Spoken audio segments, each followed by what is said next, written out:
Entertainment காரணத்தையும் தாண்டி சமூக அரசியல் புரட்சிக்கு உதவின ஒரு பவர்ஃபுல் டூல் தாங்க சினிமா. திராவிட இயக்கம் போய் பட்டி தொட்டியெல்லாம் போய் ரீச் ஆனதே, போய் வளர்ந்ததே சினிமா வச்சு தான். இல்லை, நான் தெரியாம தான் கேட்குறேன், கூத்தாடினா என்ன ஏதாவது கேவலமான ஒரு பேரா இல்லை அது கெட்ட வார்த்தையா? கூத்து அது சாதாரண வார்த்தை இல்லை. ஏன்னா கூத்து சத்தியத்தை பேசும், சாத்தியத்தை பேசும், கொள்கையை பேசும், கோட்பாட்டை பேசும், கோபத்தை பேசும், சோகத்தை பேசும், அரசியலை பேசும், அறிவியலை பேசும், நல்லதை பேசும், உள்ளதை பேசும், உண்மையை பேசும், உணர்வோட பேசும். இதெல்லாத்தையும் கொஞ்சம் கூட சோர்வு இல்லாம கொண்டாட்டமா பேசும்.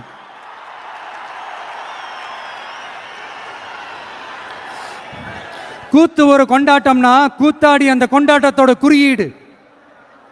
கூத்தாடி உள்ள இருக்கிற அந்த கோபத்தையும் சோகத்தையும் யாராலையும் தெரிஞ்சுக்க முடியாது, புரிஞ்சுக்க முடியாது.